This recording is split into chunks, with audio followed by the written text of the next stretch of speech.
Ya. Jadi ada berapa rukun iman? 6. Itu baru iman doang tadi ya. Antu'mina billahi, nih yang pertama dari 6. Kamu percaya kepada Allah yang Maha Esa, baik zatnya dan juga perbuatannya. Ya. Untuk Allah jangan mikirin Allah, yang kita pikirin cukup apa? Ciptaannya aja. Dan juga jangan membayangkan Allah sama dengan membayangkan manusia, jangan. Ntar lagi Allah itu ada, kita bayangkan kayak bapak kita ada di rumah lagi duduk nonton televisi tuh. Jangan begitu bayanginnya. Pokoknya udah Allah ada, tapi nggak sama keberadaannya dengan makhluknya, karena Allah sifatnya mukhalafatu lil hawadisi, tuh, berbeda bagi yang baru. Siapa yang baru? Makhluk nih kita itu. Pokoknya kita yakin Allah itu ada, ya. Allah itu ada, ya, Maha Esa, zatnya dan sifat-sifatnya serta perbuatannya beda dengan kita, tuh, ya. Udah, makanya kalau ngajarin Allah mah jangan terlalu ini mah anak-anak yang masih kecil. Ntar lagi membayangkannya Allah begini kayak manusia lagi tuh, ya. Ya. Udah, yang penting kita yakin Allah itu ada, ya. Memang Allah nggak bisa dilihat Allah mah, ya. Yang penting apa? Ada. Dan dari mana kita tahu Allah itu ada? Dari ciptaannya. Mana itu? Di antaranya ada langit dan bumi, ada malam dan siang, adanya kita. Ini semuanya ciptaan Allah Subhanahu wa ta'ala. Makanya ini kalau udah percaya sama Allah, kesana gampang dikit, karena Allah itu gaib apa zahir? Gaib, nggak bisa. Disuruh nggak kita percaya kepada yang gaib?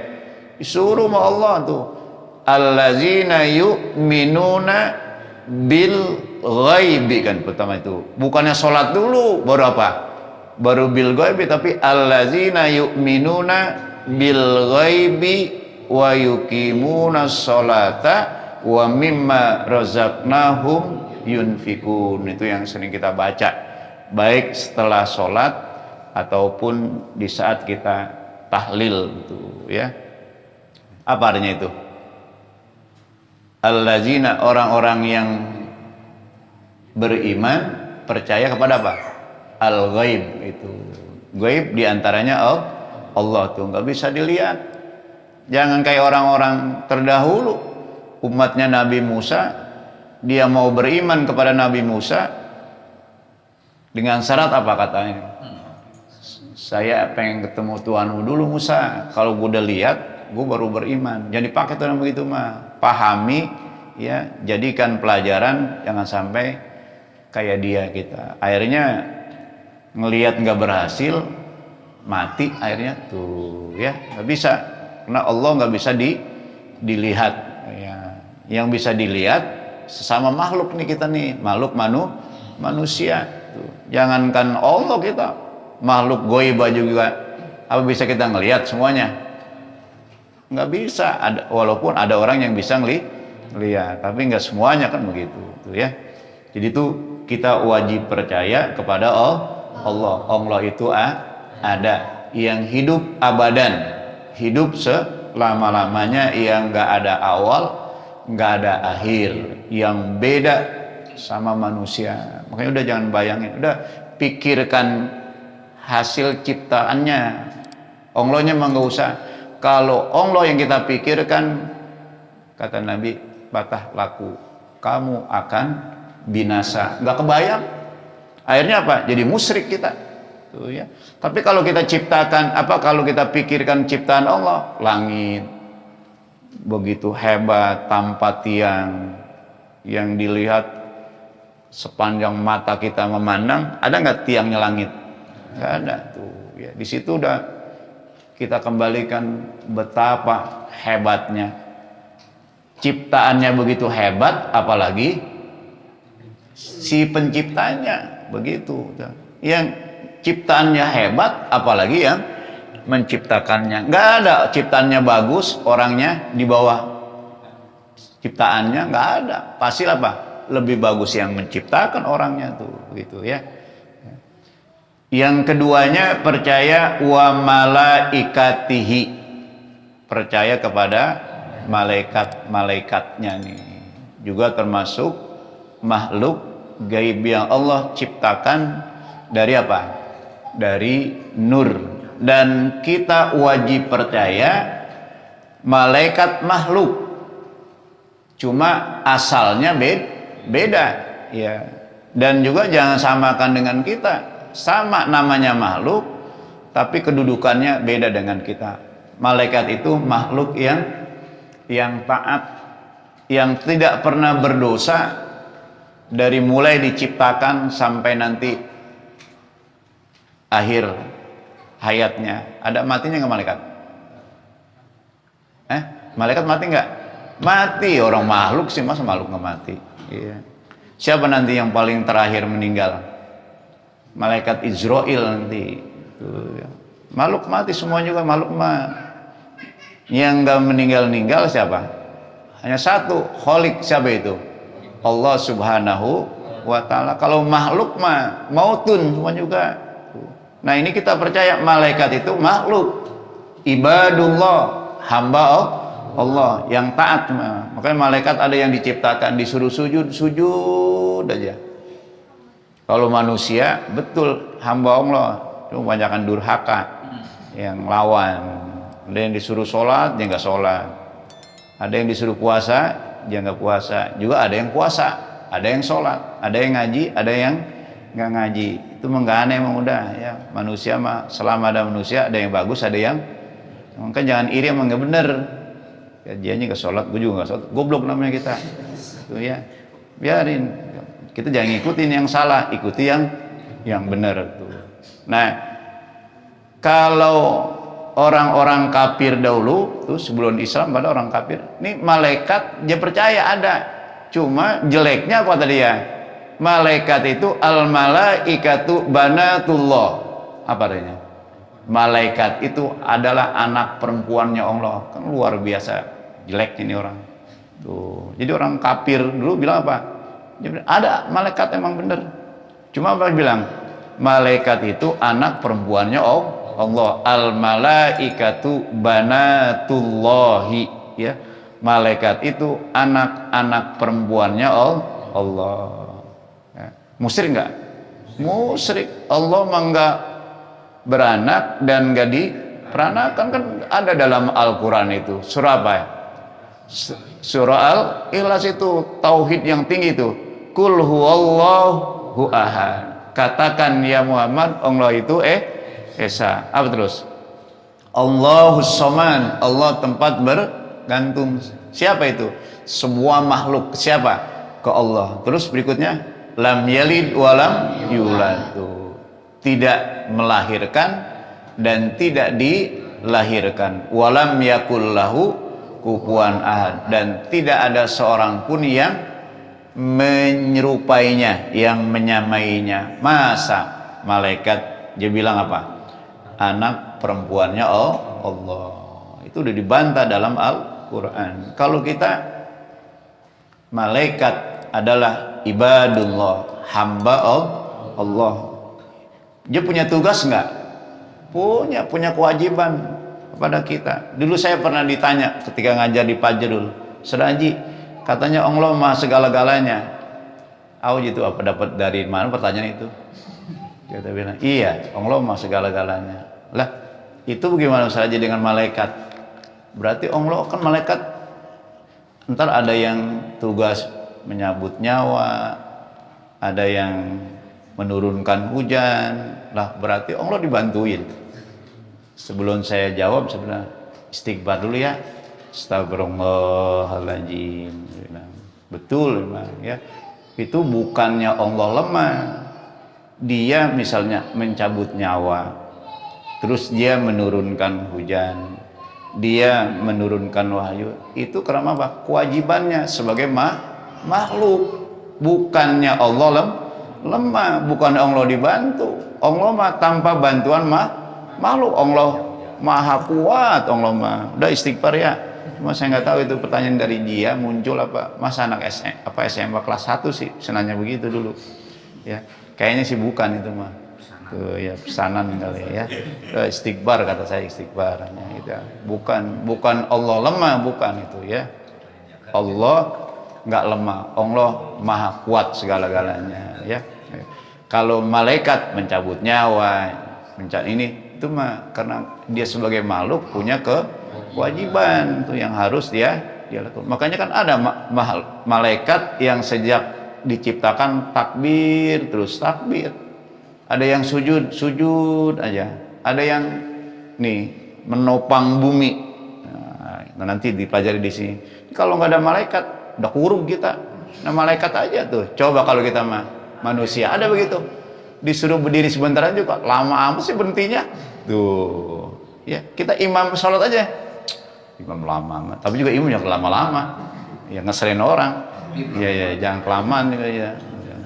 Ngeselin orang gitu juga. Biasa aja. Ya, lama banget jangan. Ntar saya tulis ya di masjid. Khotib nggak boleh lebih dari 25 menit gitu, ya dengan sholat kayak di pabrik ya. Ya kan kalau gitu kan kayak apa, kayak orang terburu-buru banget ya, jangan gitu ya. Itu malaikat makhluk Allah, ibadullah, hamba Allah ya, yang memang masing-masing punya tugas.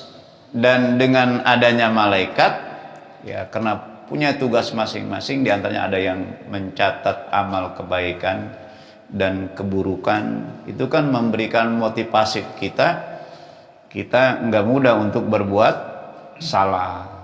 Karena apa? Ada yang mengawasi.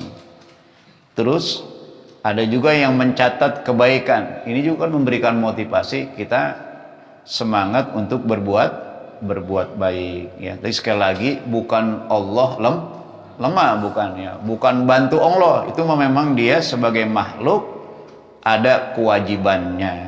Ini malaikat meninggal ya semuanya ya, meninggal, bukannya nggak ada meninggal. Wa kutubihi, percaya kepada kitab-kitabnya. Nah ini kitab yang diturunkan kepada siapa? Kepada Rasulnya melalui malaikat apa? Malaikat Jibril. Kitab yang wajib kita imani hanya 4. Kitab apa? Zabur, Taurat, Injil, Al-Quran. Yang wajib kita imani, percaya, yang kita percayai dan kita amalkan hanya 1, yakni Al-Quran. Nah untuk apa itu kitab Allah turunkan kepada Rasulnya melalui malaikatnya? Untuk jadi pedoman. Pedoman siapa? Pedoman umatnya. Taurat pedoman umat siapa? Nabi Musa. Zabur Nabi Daud. Ya. Terus Injil Nabi Isa. Al-Quran pedoman kita manusia. Tuh, ya, yang disebut kitab samawi, kitab wahyu dari langit yang semuanya kita wajib percaya tuh. Tapi nggak wajib diamalkan. Kalau Taurat sekarang udah habis, nabinya meninggal, ajarannya habis. Taurat nabinya meninggal, habis ajarannya. Zabur nabinya meninggal, habis ajarannya, ganti lagi. Injil gitu juga. Tapi Al-Quran setelah Nabi tiada nggak habis. Kapan habisnya? Sampai dunia kiamat tuh. Jangan nanti Nabi udah nggak ada, lalu ajaran-ajarannya kita buat lagi yang baru. Jangan tuh. Seperti banyak yang dilakukan oleh orang-orang yang tidak bertanggung jawab. Apalagi sekarang siapa yang lagi rame tuh? Si Muhammad ketek-ketek tuh ya. Ya. Jangan ketek masih cakepan dikit. Muhammad ketek ya. Tuh ya, yang sudah luar biasa kurang ngajarnya itu ya. Assalamualaikum Syedna Monglo diganti dengan ya sebutan yang biadab itu ya. Mudah-mudahan nanti Allah ajab tuh biar ya ditanggung jawab tuh ya. Nggak apa-apa orang begitu disumpahin juga ya. Jangan didoain, sumpahin aja yang begitu mah ya. Jadi ini kitab sebagai pedoman itu wajib kita percaya tuh. Quran dari mana itu? Wahyu dari Allah Subhanahu wa taala yang diturunkan kepada nabi untuk pedoman hidup tuh. Wa rusulihi, percaya kepada rasul-rasulnya yang wajib dikenal berapa? 25. Rasul 113 ya, tuh. Nabi dan Rasul jumlahnya 113. Dari 113 yang terkenal yang wajib tuh 25. Tapi kebanyakan lagi nanti ya, ada yang lebih dari 2000 nanti kita pelajari nanti ya. Jadi wajib kita percaya kepada Rasul. Nah, ini Rasul makhluk apa bukan? Makhluk, manusia bukan? Manusia, bukan malaikat. Rasul, ntar lagi Rasul malaikat, bukan manusia. Kenapa bukan malaikat?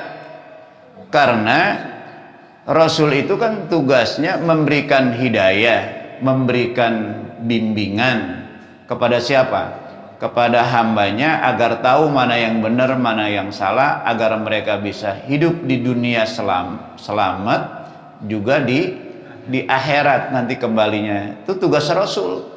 Karena yang dihadapi manusia, maka Rasulnya manusia. Makanya kalau ada orang yang bilang, Nabi juga manusia. Betul manusia.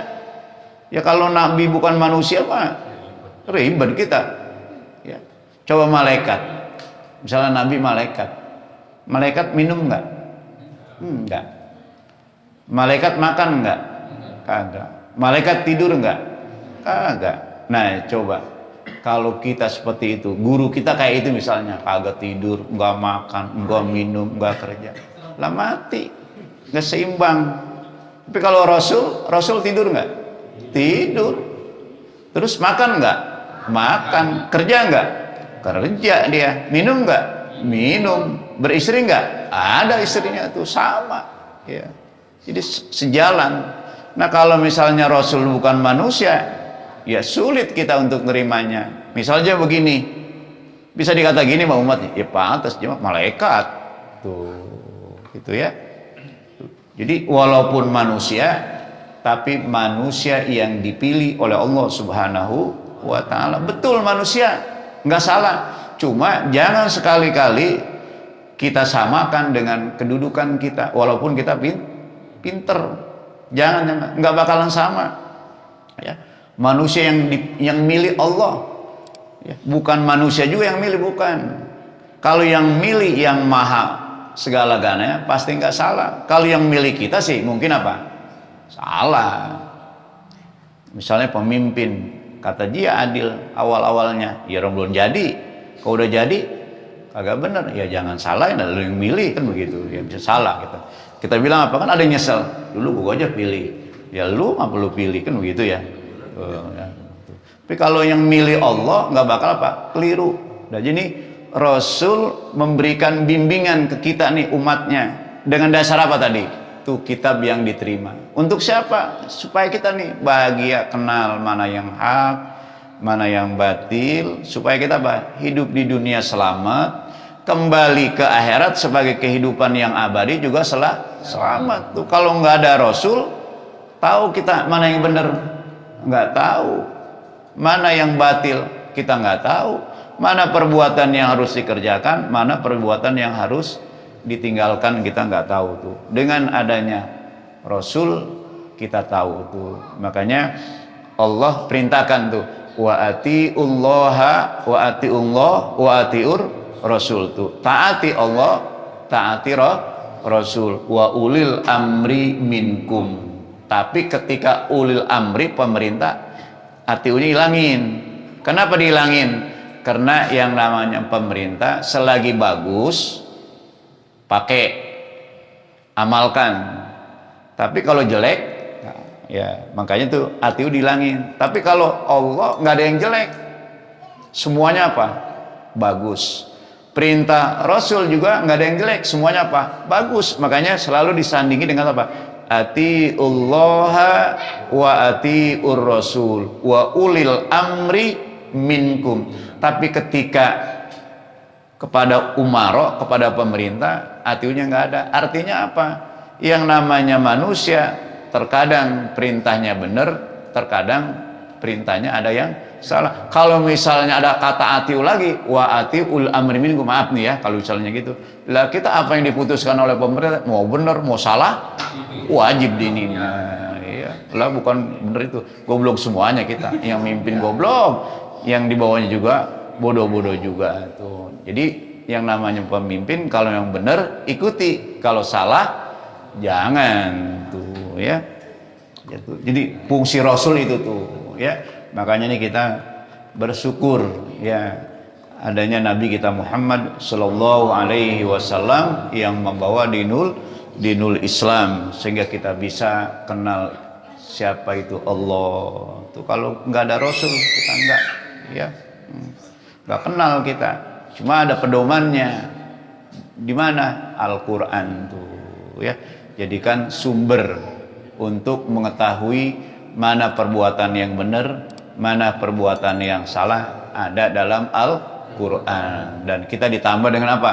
Hadis, ditambah dengan ijma, ditambah dengan qiyas dan sebagainya. Minimal sumber hukum kita 4 tuh, Al-Quran, hadis, ijma, qiyas tuh 4 ya. Apalagi sampai 10 dah tuh ya. Nih insya Allah kalau udah keimanan kita kuat tuh tadi 4 rukunnya, insya Allah kita menjadi mukmin yang benar-benar sesuai dengan harapan Nabi kita Muhammad Sallallahu Alaihi Wasallam. Wal yaumil akhiri, percaya kepada hari akhir. Yang namanya hari akhir udah nggak ada lagi, makanya sebut hari akhir, yaitu hari kiamat. Nih hari kiamat bagi kita penting nggak? Penting. Orang beriman mah kalau nggak ada hari kiamat rugi kita. Kenapa rugi? Puasa kita belum dibayar, sholat kita belum dibayar, ngaji kita belum dibayar, sedekah kita belum dibayar. Semuanya amal-amal kebaikan yang kita lakukan di dunia belum dibayar sama Allah. Karena apa? Dunia bukan tempat untuk pemberian gaji dari Allah, pahala. Di mana nanti? Baru di akhirat tuh, sebagai kehidupan yang abadi, masuk surga ke kita, masuk neraka ke kita tuh ya.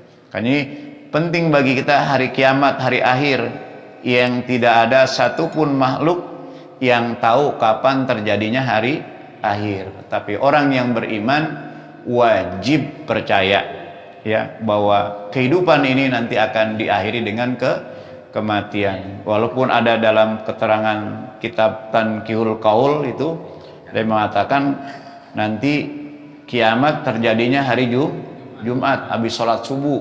Loh, makanya sekarang kalau habis subuh hati-hati ya.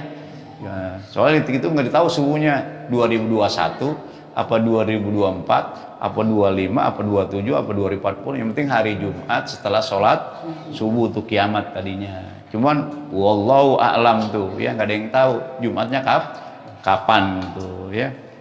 Ini dikit lagi, ini dunia udah tua karena banyak masih orang yang ke masjid, ke musola, ngaji, baca zikir tuh. Sehingga apa? Masih diapa ini? Diundurin kiamat. Kalau nggak ada, makanya bersyukur kita sama orang pada bener nih. Tuh yang orang-orang luar Islam pada sungguh. Ini kadang-kadang orang Islam salahin mulu. Tuh, kalau nggak ada orang Islam udah pada meninggal aja, nggak pada usaha. Itu berkahnya orang-orang luar Islam, buka ini sukses, buka ini sukses. Dari siapa tuh? Dari kita. Kalau nggak ada orang Islam ini udah digulung dunia nih, ya udah tua.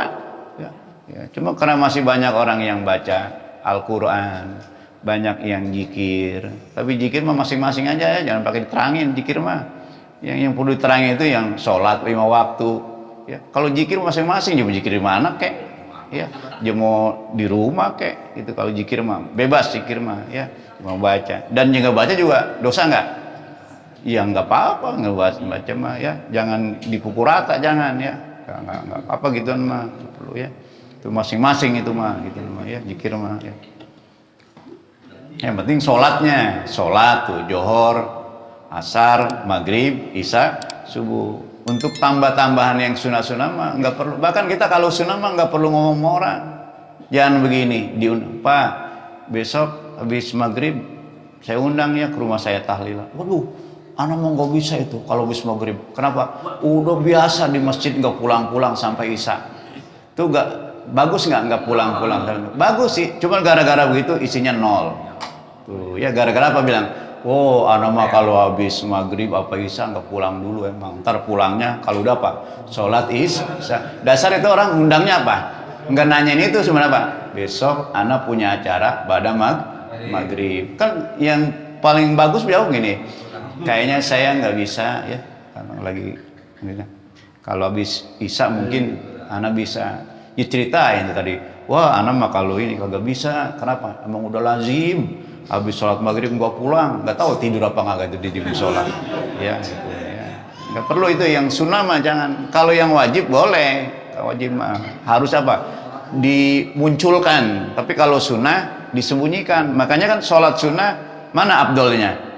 Di rumah. Sholat 5 waktu di masjid, di musola berjamaah. Tapi kalau sholat sunnah abdolnya bukan nggak boleh sholat sunnah di mana? Di masjid, di musola, tapi abdolnya di rumah. Artinya apa? Disembunyikan. Kalau bisa orang lain jangan tahu. Sunnah mah itu ya. Jadi ini nanti kita wajib percaya bahwa dunia nanti akan diakhiri dengan kiamat, yang pada akhirnya kalau udah kiamat kita, kalau sekarang kan orang meninggal masih di mana adanya? Kuburan. Udah masuk surga belum? Belum. Udah masuk neraka belum? Belum. Ada yang girang banget. Oh, kalau gitu enak saya okam juga. Mati nggak masuk neraka, kenapa? Belum ada. Walaupun belum masuk neraka juga ajabnya udah ada di kuburan. Tuh, jangan enak aja bilang enak belum masuk apa? Neraka. Nanti masuk neraka, masuk surganya kapan? Kalau udah kiamat. Makanya ahli kubur mah minta apa? Cepet-cepet kiamat terjadi. Kalau orang di dunia mintanya apa? Jangan kiamat dulu tuh. Kalau penduduk kubur mah udah minta cepet-cepet kuburan. Yang pada sholat tapi nya. Kalau yang nggak sholat mah ya lagi bingung ya nih, gua di mana, lagi di apa? Orang kejeligin lu tiap hari. Ya. Tapi kalau yang ahli surga mah udah dikasih pandangan ini. Oh, luar biasa. Makanya pengen doang, udah rindu dengan apa? Alam akhirat, masuk surga tuh. Makanya kalau nggak ada hari kiamat rugi kita. Belum dibayar nih kita, ngaji kita dibayar nggak sini? Belum, itu mah belum dikasih, belum ada pahalanya. Ya, Anda kata cuman berkahnya dong, Anda berkah. Dunia keberkahan, ya, belum pahala belum. Wa bil qadari khairihi wa syarihi, dan yang terakhirnya percaya kepada qadar baiknya dan buruknya.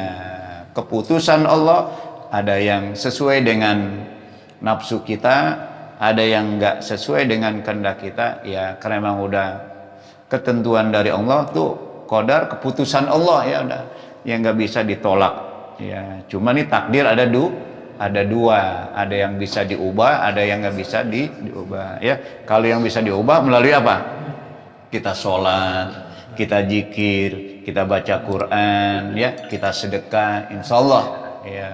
Tapi kalau yang nggak bisa diubah, ya udah kemanapun juga seperti itu. Makanya ada takdir mu'allaq, ada takdir brom, itu ya, dua tuh ya. Ya, kalau yang bisa ditanya bagaimana caranya yang bisa diubah, ya dengan cara kita berdoa, dengan cara kita ngaji nih, ya. Itu insya Allah. Cuma ya kita nggak tahu, ya, semuanya Allah yang menentukan tuh. Kalau umur bisa diubah nggak bisa, umur mah udah kita kemanain juga lah. Kalau umur bisa diubah mah orang kaya umur panjang, ya, dibayar. Dibilang orang kaya mau mati, udah dah anak minta hidup 10 tahun lagi, berapa miliar sih? Ya udah dah, nggak apa-apa, 4 miliar dibayar. Jadi duitnya ada, nggak mati dia mah, giliran miskin, saya mau umur panjang, ya, berapa duit sanuannya, ya saya buru-buru makan juga kurang, ya udah sekarang mati dah, nah, begitu, ya, tak umur mau udah ditentukan, mau larik gimana juga kalau memang belum waktunya, kita sumpahin juga, ini lama matinya ya orang nih, iya karena memang belum ajalnya nggak bakal apa, nggak bakalan nyampe. Tapi ada orang yang kita harapkan umurnya panjang memang udah pendek, ya situ ya, makanya kematian nggak kenal sehat, nggak kenal sakit, nggak kenal tua, nggak kenal muda, yang kenal hanya apa, takdirnya itu ya, yang nggak bisa diubah tuh. Cuma ya karena kita nggak tahu nggak nih takdir kita, tahu nggak ada yang tahu, itu kan masalah yang gaib ya, kita hanya ikhtiar aja, doa. Ntar lagi oh kalau gitu kita nggak boleh baca Allahumma tawil amarona, kan katanya umur udah tentuin, ya minta mau boleh aja, orang disuruh. Emang kita tahu umur kita 63 atau 64 atau 70, nggak ada yang tahu tuh ya. Jadi ini takdir semuanya, keputusan dari Allah Subhanahu wa Ta'ala yang sudah ditulis di saat kita ada di mana, di alam rahim ibu kita, kandungan 4 bulan tuh udah ditulis semuanya ya, termasuk ahli surga apa ahli neraka, dicatat semuanya tuh, umur udah dicatat, rezeki udah dicatat. Makanya manusianya udah ikhtiar aja ya, kalau udah ikhtiar ya, karena emang udah beriman kepada takdir baik dan buruknya ya, keputusan Allah dia akan terima dengan ikhlas, nggak ada yang dumel, nggak ada. Kalau ada orang Islam yang dumel berarti imannya syaratnya masih kurang, belum 4 yang tadi itu. Kalau tadi 4 semuanya dimiliki itu tadi, pertama apa? Percaya kepada kekuasaan Allah, percaya kepada takdir Allah, kosongkan segala apa? Ikhtiar kita, minta kepada Allah, itu udah luar biasa. Apa yang terjadi di dunia ini setelah dia usaha, semuanya dia terima, nggak ada rasa ini dan itu, apalagi mendendam atau lagi menuduh orang dan sebagainya itu, karena dia yakin itu. Makanya tadi tuh rukunnya harus benar-benar tuh yang 4 ya, mudah-mudahan kita 4 itu semuanya ada pada kita, amin ya robbal alamin ya. Jadi sekali lagi takdir berlakunya setelah usaha ya, kalau belum ikhtiar, belum usaha, namanya bukan takdir. Makanya diajarkan dalam Islam doa apa dah? Ikhtiar, tawakal tuh, doa, ikhtiar, tawakal tuh. Doa dulu, habis doa ikhtiar ya, habis ikhtiar hasilnya serahkan ke Allah Subhanahu wa Ta'ala. Apakah takdir kita bagus, apakah takdir kita jelek itu ya. Tapi mudah-mudahan kita minta Allah takdirkan kita yang khair, yang baik, yang syarrinya Allah hindari, amin ya robbal alamin. Wa yajibu alaihi wallahu alam bisawab. Demikian taklim pada malam hari ini, mudah-mudahan apa yang kita pelajari rukun iman menambah pemahaman kita tentang iman, sehingga menambah ya keyakinan kita, kedekatan kita, ya kecintaan kita kepada Rasul, terutama pada Allah, kepada malaikatnya, kepada keyakinan kita kepada kitab-kitab yang diturunkan kepada Rasul. Ini lebih menambah wawasan kita, sehingga kedekatan kita, kecintaan kita kepada Allah dan Rasul semakin bertambah, yang pada akhirnya diharapkan ya dalam keseharian kita, apa yang kita lakukan semuanya berkaitan dengan perintah Allah dan Rasulnya dengan sebaik-baiknya, dengan harapan ketika nanti kita meninggal, kita memiliki amal yang diridhoi oleh Allah Subhanahu wa Ta'ala ya, meninggalnya dalam keadaan husnul khotimah. Demikian tali pada malam hari ini, mari kita berdoa pada Allah Subhanahu wa Ta'ala, dipanjangkan umur, kuatkan iman Islam kita, diberikan rezeki yang banyak dan halal untuk beribadah pada Allah Subhanahu wa Ta'ala, dan dimatikan dalam husnul khotimah dan kalimat tauhid la ilaha illallah, la